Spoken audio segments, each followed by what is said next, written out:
Hi viewers, ಕರುನಾಡ ಕೈ ರುಚಿ ಕ್ರಿಯೇಷನ್ಸ್ಗೆ ಸ್ವಾಗತ. ನಾನಿಲ್ಲಿ ಕಳಶದ ಬಿಂದಿಗೆ ಮತ್ತು ಕಳಶದ ತಂಬಿಗೆಯನ್ನು ತೊಗೊಂಡಿದ್ದೀನಿ. ಕಳಶದ ಬಿಂದಿಗೆಗೆ ನಾನಿಲ್ಲಿ ಅಕ್ಕಿಯನ್ನು ಸೇರಿಸ್ಕೊಳ್ತಾ ಇದ್ದೀನಿ. ನೀವಿಲ್ಲಿ ಅಕ್ಕಿ ಅಥವಾ ಧಾನ್ಯಗಳನ್ನ ಸೇರಿಸ್ಕೋಬಹುದು ಬಿಂದಿಗೆ ಗ್ರಿಪ್ಪಾಗಿ ಕೂರಲಿಕ್ಕೆ ಅಂತ ಹೇಳಿ. ನಾನಿವತ್ತು ಟೇಪನ್ನು ಯೂಸ್ ಮಾಡ್ದಿರ ಬಟ್ಟೆಯಿಂದನೇ ಹೇಗೆ ಎರಡು ಬಿಂದಿಗೆಗಳನ್ನ ಕವರ್ ಮಾಡ್ಕೋಬಹುದು ಅನ್ನೋದನ್ನು ನಿಮ್ಮೊಟ್ಟಿಗೆ ಶೇರ್ ಮಾಡ್ಕೊಳ್ತಾ ಇದ್ದೀನಿ. ದೊಡ್ಡದಾಗಿರುವಂತಹ ಒಂದು ಕಾಟನ್ ಪಂಚೆ ಅಥವಾ ಕಾಟನ್ ಬಟ್ಟೆಯನ್ನು ತೊಗೊಳ್ಳಿ. ಹೊಸದಾಗಿರುವಂಥ ಬಟ್ಟೆಯನ್ನು ನೀವು ತೊಗೋಬೇಕಾಗುತ್ತೆ. ದೇವರಿಗೆ ಉಡಿಸೋದ್ರಿಂದ ನೀವು ನೀಟಾಗಿರುವಂಥ ಸ್ವಚ್ಛವಾಗಿರುವಂಥ ಹೊಸ ಬಟ್ಟೆಯನ್ನೇ ಉಪಯೋಗ ಮಾಡಬೇಕಾಗತ್ತೆ. ಪಂಚೆ ಅಥವಾ ಕಾಟನ್ ಬಟ್ಟೆಯನ್ನು ಹಾಡಿಕೊಂಡು ಅದ್ರ ಮೇಲೆ ಕಳಶದ ಬಿಂದಿಗೆ ಏನು ಕೆಳಗಡೆ ನಾವು ಬಿಂದಿಗೆ ಇಟ್ಕೊಳ್ತೀವಿ ಆ ಬಿಂದಿಗೆಯನ್ನು ಇಟ್ಬಿಟ್ಟು ಅದ್ರ ಮೇಲೆ ನಾವು ಪಂಚೆ ಬಟ್ಟೆ ಒಂದು ಕವರ್ ಒಂದು ಸುತ್ತು ರೌಂಡ್ ಬರೋ ರೀತಿಯಲ್ಲಿ ಮಾಡಿಕೊಂಡು ಮೇಲ್ಗಡೆ ಇನ್ನೊಂದು ಬಿಂದಿಗೆಯನ್ನು ಇಟ್ಕೋಬೇಕಾಗತ್ತೆ. ಬಿಂದಿಗೆ ಅಥವಾ ಚೊಂಬನ ಇಟ್ಕೊಂಡು ನಾನು ಈ ರೀತಿ ಕಟ್ತಾ ಇದ್ದೀನಲ್ಲ ಆ ರೀತಿ ಕಟ್ಕೋಬೇಕಾಗತ್ತೆ. ಆಗ ಗ್ರಿಪ್ಪಾಗಿ ಕೂತ್ಕೊಳ್ಳುತ್ತೆ, ಅಲುಗಾಡಲ್ಲ, ನೀಟಾಗಿ ಕೂತ್ಕೊಳ್ಳುತ್ತೆ. ನಾವು ನೀಟಾಗಿ ಕೂರಿಸ್ಬಿಟ್ಟು ನೀಟಾಗಿ ಗಂಟನ್ನು ಹಾಕ್ಕೋಬೇಕಾಗತ್ತೆ. ಮೇಲ್ಗಡೆ ಕಳಶದ ಬಿಂದಿಗೆ ಏನು ಬರುತ್ತೆ ಅದ್ರ ಮೇಲ್ಗಡೆ ನಾವು ಗಂಟನ್ನು ಹಾಕ್ಕೋಬೇಕು. ಈ ರೀತಿ ನೀಟಾಗಿ ಗ್ರಿಪ್ಪಾಗಿ ಕೂರೋ ರೀತಿಯಲ್ಲಿ ಮಾಡಿಕೊಂಡು ನಾವು ಬಟ್ಟೆಯಿಂದ ಸೆಕ್ಯೂರ್ ಮಾಡ್ಕೋಬೇಕಾಗುತ್ತೆ. ನಾವು ಟೇಪ್ ಇಲ್ಲದೇ ಇದ್ದಾಗ ಕೆಲವು ಟೈಮು ಟೇಪ್ ಸಿಗುತ್ತೆ, ಕೆಲವು ಟೈಮು ಟೇಪ್ ಸಿಗಲ್ಲ. ಅಂಥ ಸಮಯದಲ್ಲಿ ನಾವು ಈ ಟ್ರಿಕ್ಸನ್ನು ಫಾಲೋ ಮಾಡ್ಬೋದು. ನಂತರ ಮೇಲ್ಗಡೆ ಇರುವಂಥ ಬಿಂದಿಗೆಗೆ ನಾನಿಲ್ಲಿ ಕಡ್ಡಿಯಿಂದ ಕಟ್ಕೊಳ್ತಾ ಇದ್ದೀನಿ. ಒಂದು ಕಡ್ಡಿಯನ್ನು ಕಟ್ಕೊಳ್ತಾ ಇದ್ದೀನಿ. ಕಳಶದ ಚೊಂಬು ಅಥವಾ ಬಿಂದಿಗೆಯನ್ನು ಇಟ್ಕೋಬೋದು. ಅದಕ್ಕೆ ನಾನು ಈ ರೀತಿ ಒಂದು ಕಡ್ಡಿಯನ್ನು ಕಟ್ಕೊಳ್ತಾ ಇದ್ದೀನಿ. ನೀಟಾಗಿ ಟೈಟಾಗಿ ಕಟ್ಕೊಳ್ಳಿ. ನಾವು ಹೇಗೆ ಬಟ್ಟೆನೆಲ್ಲ ಇಟ್ಬಿಟ್ಟು ಮೂಟೆ ಕಟ್ತೀವಿ ಅದೇ ರೀತಿಯಲ್ಲಿ ಕಟ್ಕೋಬೇಕಾಗುತ್ತೆ. ಕ್ರಾಸಾಗಿ ನಾವು ಬಿಂದಿಗೆಗೆ ಒಂದು ರೌಂಡು ಬಟ್ಟೆನ ತೊಗೊಬಂದು ಕಟ್ಕೊಂಡ್ರೆ ಗ್ರಿಪ್ಪಾಗಿ ನಿಲ್ಲುತ್ತೆ. Cello tape double side tape ಇಲ್ಲದೆ ಇದ್ದಾಗ ಈ ಟ್ರಿಕ್ಸ್ನ ಫಾಲೋ ಮಾಡ್ಬೋದು. ಈಗ ಸೀರೆಯನ್ನು ನಾವು ಹರಡ್ಕೋಬೇಕಾಗುತ್ತೆ. ಸೀರೆಯನ್ನು ಹರಡ್ಕೊಂಡು ನಾವು ನಾರ್ಮಲಾಗಿ ಸೀರೆ ಉಟ್ಕೊಳ್ತೀವಲ್ಲ ಆ ಕಡೆಯಿಂದ ಪ್ಲೀಟ್ಸನ್ನು ಮಾಡ್ಕೋಬೇಕಾಗುತ್ತೆ. ಸಣ್ಣ ಸಣ್ಣದಾಗಿ ಪ್ಲೀಟ್ಸನ್ನು ಮಾಡ್ಕೊಳ್ಳಿ. ಎಷ್ಟು ಸಣ್ಣದಾಗಿ ಪ್ಲೀಟ್ಸನ್ನು ಮಾಡ್ಕೊಳ್ತೀರಾ ಅಲಂಕಾರ ಅನ್ನೋದು ಅಷ್ಟೇ ಚೆನ್ನಾಗಿ ಬರುತ್ತೆ. ನಾನಿಲ್ಲಿ ಮುಕ್ಕಾಲು ಭಾಗ ಸೀರೆಯನ್ನು ಇದೇ ರೀತಿಯಾಗಿ ಪ್ಲೀಟ್ಸನ್ನು ಮಾಡ್ಕೊಳ್ತೀನಿ. ನಿಮಗೆ ಪೂರ್ತಿಯಾಗಿ ಪ್ಲೀಟ್ಸನ್ನು ಹಿಡಿಲಿಕ್ಕೆ ಆಗಲಿಲ್ಲ ಅಂದರೆ ಒಂದು 10 ಪ್ಲೀಟ್ಸನ್ನು ಮಾಡ್ತಾ ಎರಡೂ ಬಾರ್ಡರ್ಗಳಲ್ಲೂ ಅಥವಾ ಎರಡೂ ಸೈಡ್ಗಳಲ್ಲೂ ಪ್ಲೀಟ್ಸ್ಗಳನ್ನ ನೀಟಾಗಿ ಅರೇಂಜ್ ಮಾಡಿ ಕ್ಲಿಪ್ಪನ್ನು ಸೇರಿಸ್ಕೊಳ್ಳಿ. ಮಧ್ಯಭಾಗದಲ್ಲೂ ಸಹ ಪ್ಲೀಟ್ಸ್ಗಳನ್ನ ನೀಟಾಗಿ ಅರೇಂಜ್ ಮಾಡಿಕೊಂಡು ಕ್ಲಿಪ್ಪನ್ನು ಸೇರಿಸ್ಕೋಬೇಕು. ನಂತರ ಪ್ಲೀಟ್ಸನ್ನು ಕಂಟಿನ್ಯೂ ಮಾಡ್ತಾ ಹೋಗಬೇಕಾಗತ್ತೆ. ನಾನು ಸ್ವಲ್ಪ ಪ್ಲೀಟ್ಸನ್ನು ಮಾಡ್ತಾ ಕ್ಲಿಪ್ಗಳನ್ನ ಸೇರಿಸ್ತಾ ನಂತರ ಪ್ಲೀಟ್ಸನ್ನು ಕಂಟಿನ್ಯೂ ಮಾಡ್ತಾ ಹೋಗ್ತಾ ಇದ್ದೀನಿ. ಒಂದೇ ಸಲ ಪ್ಲೀಟ್ಸನ್ನು ಹಿಡಿಯೋಕ್ಕಾಗಲ್ಲ ಅಥವಾ ನೀಟಾಗಿ ಅರೇಂಜ್ ಮಾಡಲಿಕ್ಕೆ ಆಗ್ತಾ ಇಲ್ಲ ಅಂದಾಗ ನೀವು ಸ್ವಲ್ಪನೇ ಪ್ಲೀಟ್ಸನ್ನು ಮಾಡ್ಕೊಳ್ತಾ ಪ್ಲೀಟ್ಸ್ಗಳನ್ನ ನೀಟಾಗಿ ಅರೇಂಜ್ ಮಾಡಿಕೊಂಡು ಕ್ಲಿಪ್ಗಳನ್ನ ಸೇರಿಸ್ತಾ ಮುಕ್ಕಾಲು ಭಾಗ ಸೀರೆಯನ್ನು ಇದೇ ರೀತಿ ಪ್ಲೀಟ್ಸ್ ಮಾಡಬೇಕು. ಸೆರಗಿಗೆ 1 ಮಾರ ಆಗುವಷ್ಟು ಬಿಟ್ಕೊಂಡು ಉಳಿದಿರುವಂಥದ್ದು ಪ್ಲೀಟ್ಸ್ ಮಾಡಿಕೊಂಡ್ರೆ ಸಾಕಾಗುತ್ತೆ. ನಾನಿಲ್ಲಿ ಸೆರಗನ್ನು ಪ್ಲೀಟ್ಸ್ ಮಾಡ್ಕೊಂಡಿಲ್ಲ. ಸೀರೆ ಉಡಿಸ್ಬೇಕಾದ್ರೇ ಪ್ಲೀಟ್ಸನ್ನು ಮಾಡ್ಕೊಳ್ತೀನಿ. ಈಗ ದೇವಿಗೆ ಹೇಗೆ ಸೀರೆ ಉಡಿಸೋದು ಅಂತ ನೋಡೋಣ. ಟೇಬಲ್ ಮೇಲೆ ಒಂದು ಮಣೆಯನ್ನು ಇಟ್ಕೊಂಡು ಮಣೆ ಮೇಲೆ ನಾನಿಲ್ಲಿ ಏನು ಕಳಶದ ಬಿಂದಿಗೆ ರೆಡಿ ಮಾಡ್ಕೊಂಡಿರುವಂಥ ಬಿಂದಿಗೆಯನ್ನು ಇಟ್ಕೊಂಡಿದ್ದೀನಿ. ನಾನಿಲ್ಲಿ ಒಂದು ಬ್ಲೌಸ್ ಪೀಸನ್ನು ತಗೊಂಡು 4 ಭಾಗ ಫೋಲ್ಡ್ ಮಾಡ್ಕೊಂಡಿದ್ದೀನಿ. ನಂತರ ಮೇಲ್ಗಡೆ ಇರುವಂತಹ ಕಳಶದ ತಂಬಿಗೆಗೆ ನಾನಿಲ್ಲಿ ಬ್ಲೌಸ್ ಪೀಸಿಂದ ಕವರ್ ಮಾಡ್ಕೊಳ್ತಾ ಇದ್ದೀನಿ. ಕಳಶದ ತಂಬಿಗೆಗೆ ಒಂದು ರೌಂಡು ಬ್ಲೌಸ್ ಪೀಸನ್ನು ತೊಗೊಂಡು ಬಂದು ಬ್ಯಾಕ್ ಸೈಡ್ಗೆ ನಾನಿಲ್ಲಿ ಬಟ್ಟೆ ಪಿನ್ನನ್ನು ಸೇರಿಸ್ಬಿಟ್ಟು ಎಕ್ಸ್ಟ್ರಾ ಇರುವಂಥ ಬ್ಲೌಸ್ ಪೀಸಿನ ತುದಿಯನ್ನು ಕಡ್ಡಿಗಳಿಗೆ ಈ ರೀತಿಯಾಗಿ ಕವರ್ ಮಾಡ್ಕೊಳ್ತಾ ಇದ್ದೀನಿ. ಕಡ್ಡಿನೂ ಸಹ ಇದರಿಂದ ಕವರ್ ಆಗುತ್ತೆ. ಮೇಲ್ಗಡೆ ಇರುವಂಥ ಬಿಂದಿಗೆಗೆ ನಾನಿಲ್ಲಿ ಅಕ್ಕಿಯನ್ನು ಸೇರಿಸ್ಕೊಳ್ತಾ ಇದ್ದೀನಿ. ಆ್ಯಕ್ಚುಲಿ ನಾವು ಮೇಲ್ಗಡೆ ಇರುವಂಥ ಬಿಂದಿಗೆಗೆ ನೀರನ್ನು ಸೇರಿಸ್ಕೊಳ್ತೀವಿ. ವಿಡಿಯೋಗೋಸ್ಕರ ನಾನಿಲ್ಲಿ ಅಕ್ಕಿಯನ್ನು ಸೇರಿಸ್ಕೊಂಡಿದ್ದೀನಿ.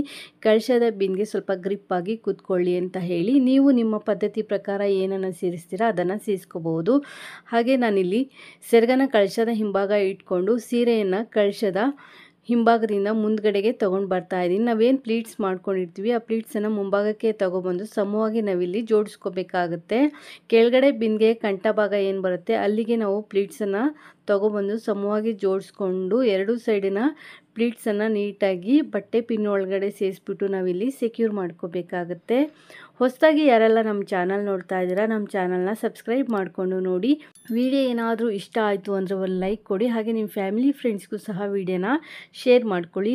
ನಾವು ಪ್ಲೀಟ್ಸ್ಗೆ ಹಾಕಿರುವಂಥ ಕ್ಲಿಪ್ಗಳನ್ನ ನಾವಿಲ್ಲಿ ರಿಮೂವ್ ಮಾಡಿಕೊಂಡು ಪ್ಲೀಟ್ಸ್ನ ನೀಟಾಗಿ ನಾವಿಲ್ಲಿ ಅರೇಂಜ್ ಮಾಡ್ಕೋಬೇಕಾಗತ್ತೆ. ಪ್ಲೀಟ್ಸ್ಗಳನ್ನ ನೀಟಾಗಿ ಸ್ಪ್ರೆಡ್ ಮಾಡ್ಕೋಬೇಕಾಗತ್ತೆ. ನಾವು ಏನು ಮಣೆ ಇಟ್ಕೊಂಡಿರ್ತೀವಿ ಮಣೆ ಸುತ್ತ ನಾವು ಪ್ಲೀಟ್ಸ್ ಬರೋ ರೀತಿಯಲ್ಲಿ ಸ್ಪ್ರೆಡ್ ಮಾಡ್ಕೋಬೇಕು. ನಂತರ ನಾನಿಲ್ಲಿ ಸೀರೆ ಸೆರಗನ್ನು ಮಧ್ಯಭಾಗಕ್ಕೆ ಫೋಲ್ಡ್ ಮಾಡಿಕೊಂಡು ಪ್ಲೀಟ್ಸನ್ನು ಮಾಡ್ಕೊಳ್ತಾ ಇದ್ದೀನಿ. ನಿಮಗೆ ಯಾವ ರೀತಿ ಬೇಕೋ ಆ ರೀತಿಯಲ್ಲಿ ನೀವು ಇಲ್ಲಿ ಪ್ಲೀಟ್ಸನ್ನು ಮಾಡ್ಕೋಬಹುದು. ನಾನಿಲ್ಲಿ ನಾರ್ಮಲಾಗಿ ನಾವು ಸೀರೆ ಉಟ್ಕೋಬೇಕಾದ್ರೆ ಹೇಗೆ ಪ್ಲೀಟ್ಸ್ ಮಾಡ್ಕೊಳ್ತೀವಿ ಅದೇ ರೀತಿಯಲ್ಲಿ ಪ್ಲೀಟ್ಸನ್ನು ಮಾಡ್ಕೊಳ್ತಾ ಇದ್ದೀವಿ. ನಾವಿಲ್ಲಿ ಯಾವ ರೀತಿ ಸೆರಗು ಹಾಕ್ತೀವಿ ಅನ್ನೋದ್ರ ಮೇಲೆ ಪ್ಲೀಟ್ಸನ್ನು ಮಾಡ್ಕೋಬೇಕಾಗುತ್ತೆ. ಈಗ ಒಂದು 3-4 ಪ್ಲೀಟ್ಸನ್ನು ಮಾಡಿಕೊಂಡು ಸೆರಗಿನ ತುದಿಗೆ ನಾನು ಇಲ್ಲೊಂದು ಪಿನ್ನನ್ನು ಸೇರಿಸ್ಕೊಳ್ತಾ ಇದ್ದೀನಿ. ಪ್ಲೀಟ್ಸ್ಗಳನ್ನ ನೀಟಾಗಿ ಅರೇಂಜ್ ಮಾಡಿಕೊಂಡು ಇನ್ನೊಂದು ಸ್ವಲ್ಪ ದೂರಕ್ಕೆ ಇನ್ನೊಂದು ಕ್ಲಿಪ್ ಅಥವಾ ಪಿನ್ನನ್ನು ನಾನಿಲ್ಲಿ ಸೇರಿಸ್ಕೊಳ್ತಾ ಇದ್ದೀನಿ.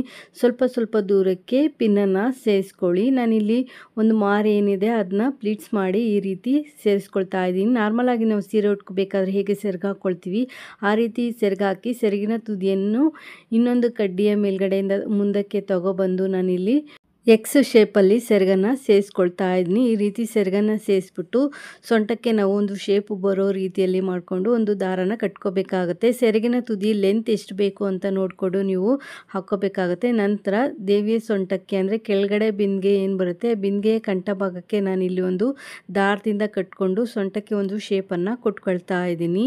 ನಂತರ ಇದೇನು ಸೆರಗಿನ ತುದಿ ಕಳಶದ ಚೆಮ್ಮಿನ ಮೇಲ್ಗಡೆ ಎತ್ಕೊಂಡಿತ್ತು ಅದನ್ನ ಬ್ಯಾಕ್ ಸೈಡ್ಗೆ ಸೇರಿಸಿ ಪಿನ್ನನ್ನು ಹಾಕ್ಕೊಂಡು ದೇವಿಯ ಭುಜದ ಮೇಲೆ ಸರಿ ಮಾಡ್ಕೊಂಡಿದ್ದೀನಿ. ನಂತರ ಕೆಳಗಡೆ ಇರುವಂಥ ಪ್ಲೀಟ್ಸನ್ನು ನೀಟಾಗಿ ಇಲ್ಲಿ ಸ್ಪ್ರೆಡ್ ಮಾಡ್ಕೊಳ್ತಾ ಇದ್ದೀನಿ. ನಾವೇನು ಮಂಟಪ ಕೆಳಗಡೆ ಪೀಠ ಇಟ್ಟಿರ್ತೀವಿ ಪೀಠದ ಸುತ್ತ ಪ್ಲೀಟ್ಸ್ ಅನ್ನೋದು ಸ್ಪ್ರೆಡ್ ಆಗಬೇಕು. ಆ ರೀತಿಯಲ್ಲಿ ಸ್ಪ್ರೆಡ್ ಮಾಡ್ಕೊಳ್ಳಿ.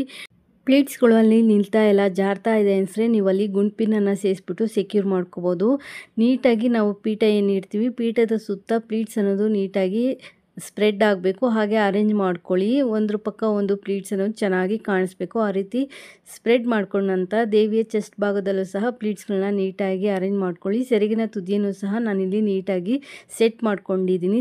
ಸೆರಗಿಗೆ ಹಾಕಿರುವಂಥ ಪ್ಲೀಟ್ಸು ಸಹ ಸ್ಟೆಪ್ ಬೈ ಸ್ಟೆಪ್ಪು ಬರೋ ರೀತಿಯಲ್ಲಿ ಮಾಡಿಕೊಂಡು ದೇವಿಯ ಸೊಂಟಕ್ಕೆ ನಾನಿಲ್ಲೊಂದು ಡಾಬನ್ನು ಸೇರಿಸ್ಕೊಳ್ತಾ ಇದ್ದೀನಿ. ಡಾಬು ಅಥವಾ ಲೇಸನ್ನು ಸೇರಿಸ್ಕೊಳ್ಳಿ. ನಂತರ ನೀವು ದೇವರಿಗೆ ಅಂತ ಇಟ್ಕೊಂಡಿರುವಂಥ ಒಡವೆಗಳಿಂದ ದೇವಿಯನ್ನು ಅಲಂಕರಿಸಬಹುದು. ಕೈಗಳೇನಾದರೂ ಇದೆ ಅಂದರೆ ನೀವಿಲ್ಲಿ ದೇವಿಗೆ ಕೈಗಳನ್ನ ಸಹ ಫಿಕ್ಸ್ ಮಾಡ್ಕೋಬಹುದು. ನಾನಿಲ್ಲಿ ದೇವಿಗೆ ಕೈಗಳನ್ನ ಫಿಕ್ಸ್ ಮಾಡ್ಕೊಳ್ತಾ ಇದ್ದೀನಿ.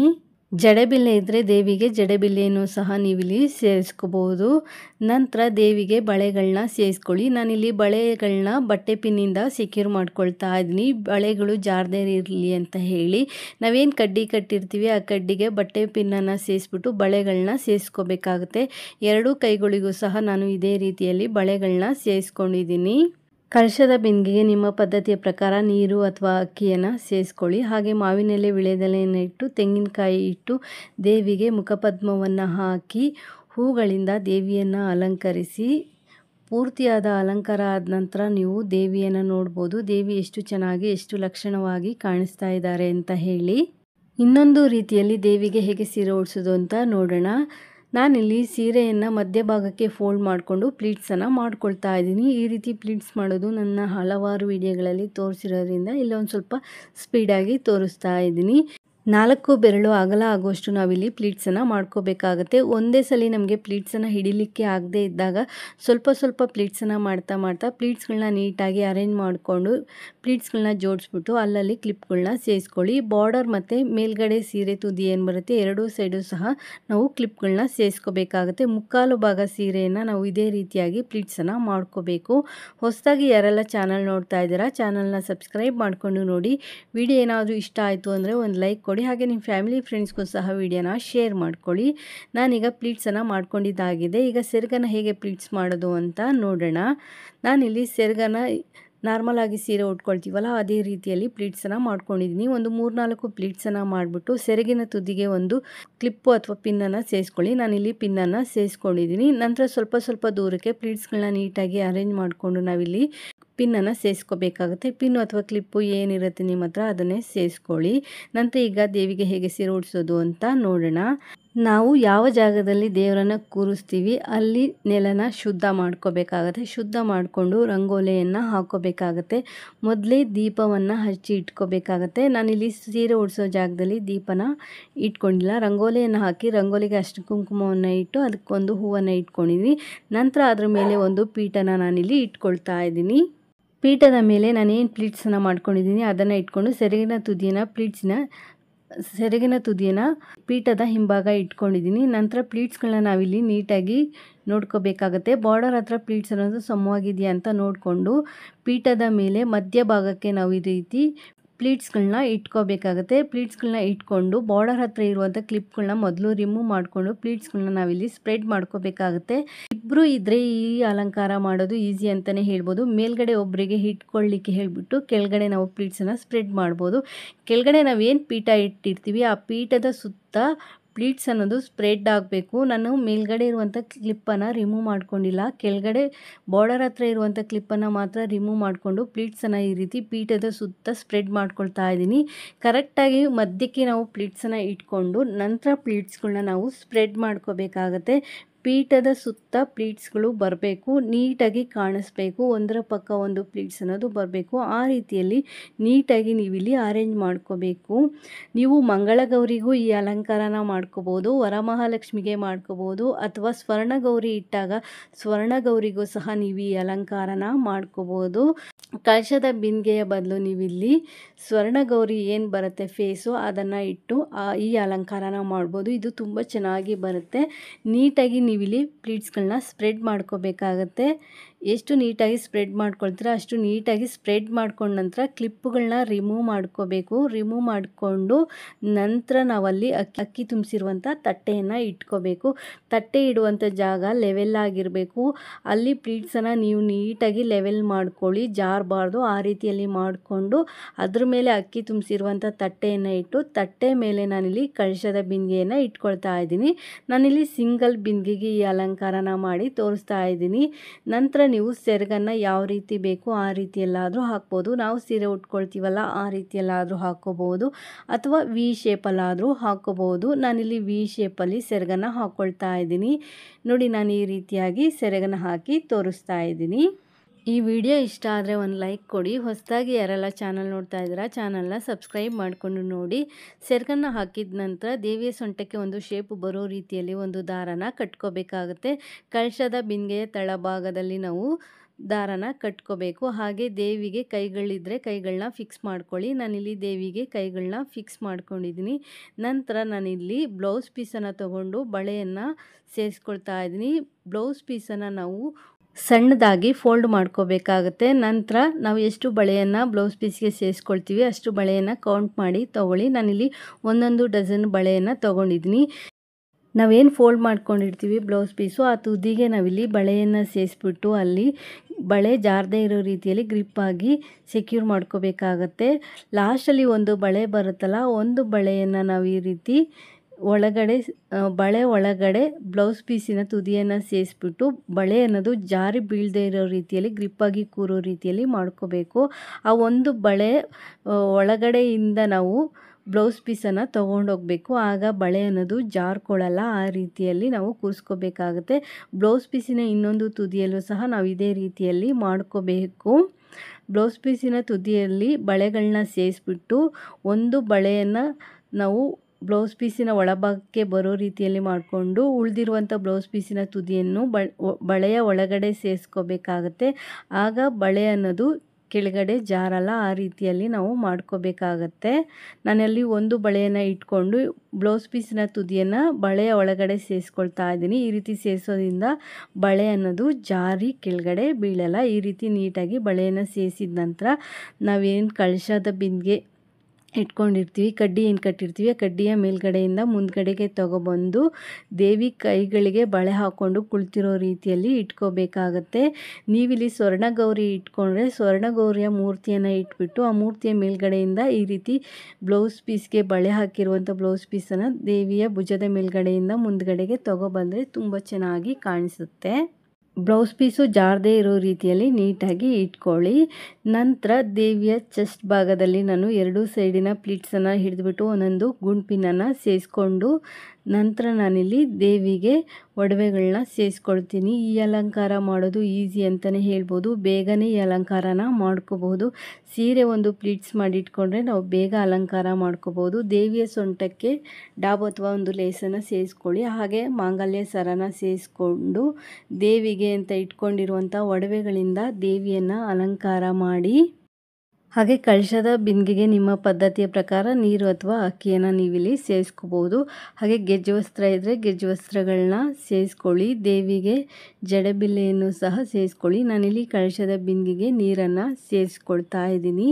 ನಿಮ್ಮ ಪದ್ಧತಿಯ ಪ್ರಕಾರ ನೀರು ಅಥವಾ ಅಕ್ಕಿಯನ್ನು ನೀವಿಲ್ಲಿ ಸೇರಿಸ್ಕೋಬೋದು. ನಂತರ ಕಳಶದ ಬಿಂದಿಗೆಗೆ ಏನೆಲ್ಲ ಸೇರಿಸ್ತೀರಾ ಎಲ್ಲವನ್ನು ನೀವಿಲ್ಲಿ ಸೇರಿಸ್ಕೋಬಹುದು. ನಾನು ಆಲ್ರೆಡಿ ಒಂದು ವಿಡಿಯೋದಲ್ಲಿ ತೋರಿಸಿರೋದ್ರಿಂದ ಇಲ್ಲೇನು ಡೀಟೇಲ್ ಆಗಿ ಹೇಳ್ತಾ ಇಲ್ಲ. ಕಳಶದ ಬಿಂದಿಗೆಗೆ ನಿಮ್ಮ ಪದ್ಧತಿಯ ಪ್ರಕಾರ ಮಾವಿನೆಲೆ ವೀಳ್ಯದೆಲೆಯನ್ನು ಇಟ್ಟು ತೆಂಗಿನಕಾಯಿ ಇಟ್ಟು ದೇವಿಗೆ ಮುಖಪದ್ಮವನ್ನು ಹಾಕಿ ಹೂಗಳಿಂದ ದೇವಿಯನ್ನು ಅಲಂಕರಿಸಿ ಪೂರ್ತಿಯಾದ ಅಲಂಕಾರ ಆದ ನಂತರ ನೀವು ದೇವಿಯನ್ನು ನೋಡ್ಬೋದು. ದೇವಿ ಎಷ್ಟು ಚೆನ್ನಾಗಿ ಎಷ್ಟು ಲಕ್ಷಣವಾಗಿ ಕಾಣಿಸ್ತಾರೆ ಅಂತ ಹೇಳಿ. ಈ ವಿಡಿಯೋನಾದರೂ ನಿಮಗೆ ಇಷ್ಟ ಆಯಿತು ಅಂದರೆ ಒಂದು ಲೈಕ್ ಕೊಡಿ. ಹೊಸದಾಗಿ ಯಾರೆಲ್ಲ ನಮ್ಮ ಚಾನಲ್ ನೋಡ್ತಾ ಇದ್ದೀರಾ ನಮ್ಮ ಚಾನಲ್ನ ಸಬ್ಸ್ಕ್ರೈಬ್ ಮಾಡ್ಕೊಂಡು ನೋಡಿ. Thanks for watching this video.